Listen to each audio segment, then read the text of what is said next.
Hey guys, welcome back.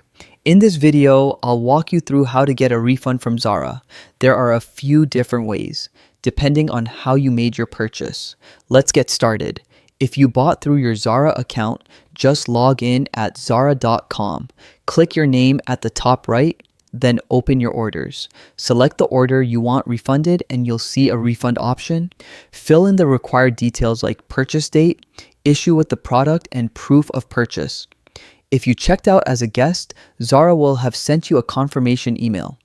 Inside that email, look for a link that lets you request a refund. Follow the link, provide the details, and submit your request. For items bought in a Zara store, just bring the product back, along with your receipt. Ideally, return it to the same store where you purchased it. The staff will process the refund for you. Keep in mind, Zara has a 30-day return window. For online orders, the 30 days start from the shipping date.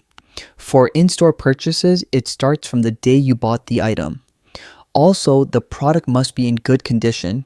If it's damaged or altered, the refund might be denied. And that's it. That's how you request a refund from Zara, whether you ordered online or bought in store.